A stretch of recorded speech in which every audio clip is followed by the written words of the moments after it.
சென்னை அடுத்த பெருங்களத்தூர் பகுதியைச் சேர்ந்த தனலட்சுமி தனது 2 வயது குழந்தையுடன் சென்னை பத்திரிகையாளர் மன்றத்தில் பத்திரிகையாளர்களை சந்தித்தார்.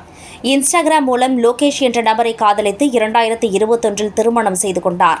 வெவ்வேறு சமுதாயத்தைச் சேர்ந்த லோகேஷ் தனலட்சுமி தம்பதியினர் 4 ஆண்டுகள் மட்டுமே மகிழ்ச்சியுடன் வாழ்ந்ததாக தெரிகிறது.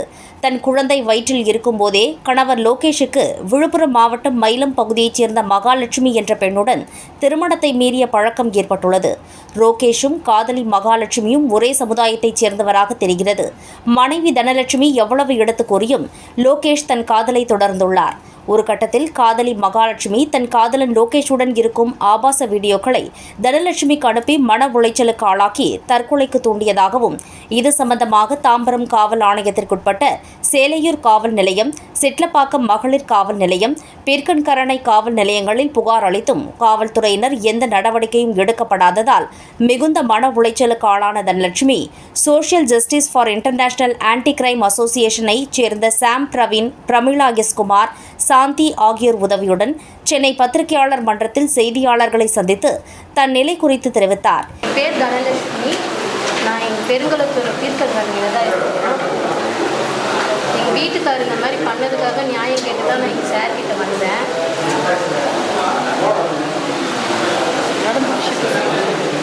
ஒரு கல்யாணம் ஆகி 5 வருஷம் ஆகுதுங்க சார். ஃபஸ்ட்டு 2 வருஷம் எங்களுக்கு பையன் இல்லை, அது வரைக்கும் நல்லா இருந்தாங்க. பாப்பாவை கன்சீவ் ஆகி 5 மாதம் இருக்கும்போது இந்த விஷயத்தை நான் அவரோட ஃபோனில் தான் ஃபஸ்ட்டு பார்த்தேன். பார்த்துட்டு நான் கேட்டேன், இது தப்பு இல்லையா? குழந்தை இல்லாதப்போ இப்படி இருந்தோம், இன்றைக்கி அந்த குழந்தைய வயிற்றில் இருக்கிற குழந்தைய கொண்டாட கூட உன்னால் முடியாத அளவுக்கு இது ரொம்ப தப்பு அப்படின்னு அப்போவே இதெல்லாம் சொன்னேன். 5 மாதம் குழந்தை வயிற்றில் இருக்கும்போது அடித்து சத்தியம் பண்ணார், நான் இனி அந்த பொண்ணுக்கிட்ட பேச மாட்டேன், ஆனால் கூடயும் வாழ மாட்டேன், அந்த வார்த்தையும் அவன் சொன்னான், நான் வாழ மாட்டேன் அப்படின்னு சொல்லிட்டு. அதுக்கப்புறம் அந்த அடுத்த 9 மாதமும் என் கூட தான் இருந்தார். என் மாமியார் எல்லாரும், எங்கள் அம்மா எல்லாரும் சப்போர்ட் பண்ணி, அது தப்பு, அந்த மாதிரி பண்ணக்கூடாது, இவ தான் ஒய்ஃபு, குழந்தை வயிற்றில் இருக்கிற குழந்தைய பாரு, இதுக்கப்புறம் லைஃப் இருக்குன்னு சொன்னோன்னே என் கூட அட்ஜஸ்ட் பண்ணி இருந்தார். 9 மாதம் பையனும் பிறந்துட்டான். அதுக்கு அடுத்து அம்மா வீட்டுக்கு, அதாவது குழந்தை பிறந்துடுச்சு, அம்மா வீட்டுக்கு வந்துட்டேன். 5 மாதம் அம்மா வீட்டில் இருந்தேன். அந்த 5 மாதம் கேப்பு இன்னும் பெருசாகிடுச்சு. என்கிட்ட அம்மா வீட்டில் இருக்கிற குழந்தை இருக்கான், பேச முடியல. அந்த பொண்ணுக்கிட்ட பேசி இன்னும் சொல்ல போனால் அந்த பொண்ணு மகாலட்சுமி என் வீட்டுக்காரோட ஹஸ்பண்டோட லவ்வர். அவன் விட்டுட்டு போயிட்டான். ஆக்சுவலாக இவர்கிட்ட கதை சொல்ல வந்த பொண்ணு இவர்கிட்ட அப்படியே செட் ஆகிட்டான். நான் கன்சீவ் ஆன கேப்பு இவங்களுக்கு பெருசாக ஃபுல்லாக முடிஞ்சிருச்சு. 5 மாதம் இவருக்கு குழந்தை பிறந்து 3 மாதம் அம்மா வீட்டில் இருக்கேன். எனக்கு ஃபோனில் ரொம்ப டார்ச்சர்.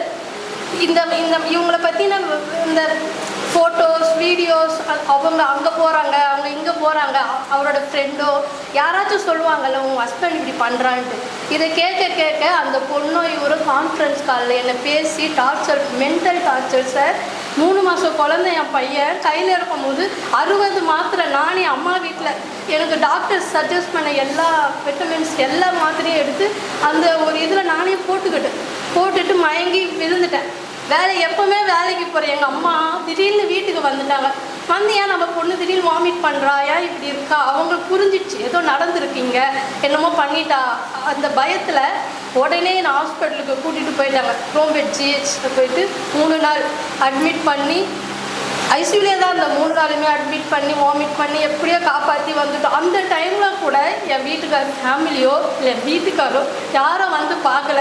ஏன்னா நான் தானே மாத்திரை போட்டுக்கினேன், அவங்க பையன் மேலே தப்பு இல்லைல்ல, நானே தானே போட்டுக்கினேன் அப்படின்ற ஒரு ஈகோவில் யாரும் வரல.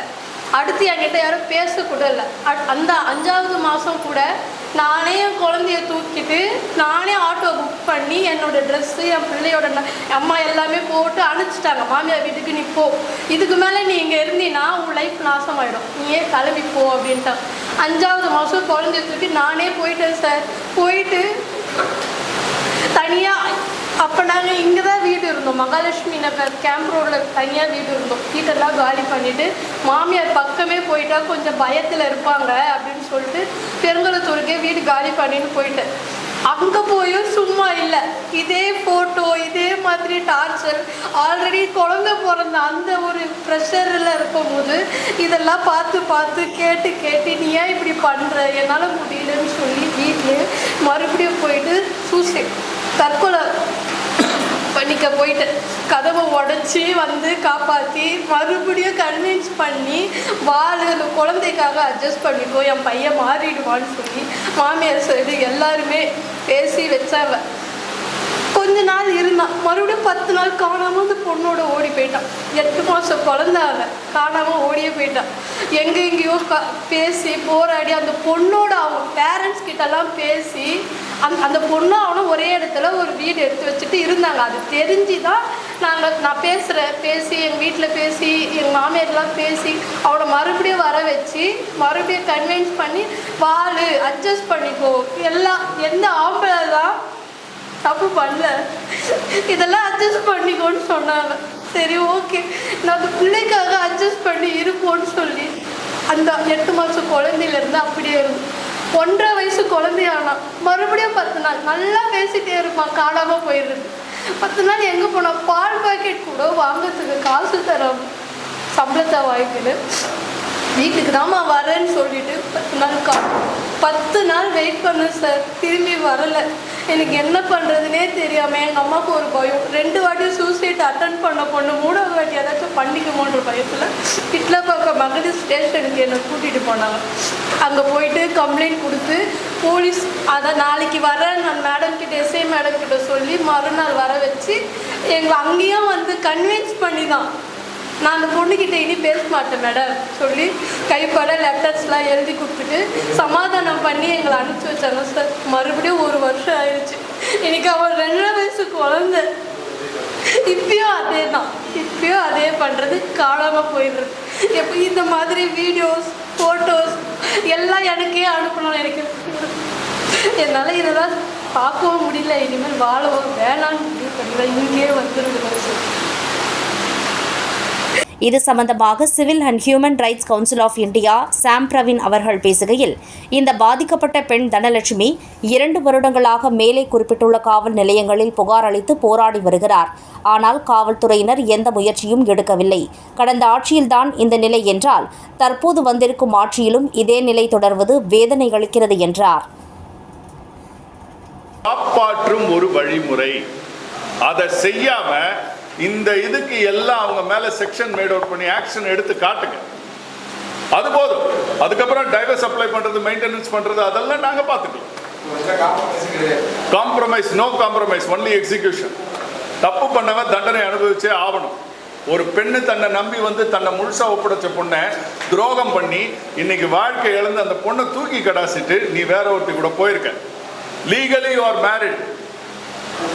இன்னைக்கு அது ஒரு சட்டம் சொல்லுவாங்க, யார் வேணாலும் யார் கூட வேணாலும் வாழலாம்னு. அந்த சட்டத்துல ஒரு விஷயம் இருக்கு, நிறைய பேருக்கு அது தெரியறது இல்ல. மனம் வந்து இப்ப கட்டின மனைவியை ஒத்துக்கிட்டு நீ போன்னு சொன்னானா நீங்க போய் வாழலாம். ஆனா கட்டின மனைவியை விட்டுட்டு நீ இன்னொருத்தி கூட வாழ்ந்து ஒரு வீடியோ எடுத்து அனுப்புறன்னா அப்ப நீ எந்த அளவுக்கு யூ ஆர் டோட்டலி ராட்டன். அவன் மேல 100% சீரியஸா ஆக்ஷன் விழணும். அதே போல இந்த பெண் மீதும் உண்மையாவே சீரியஸான ஆக்ஷன் விழணும்.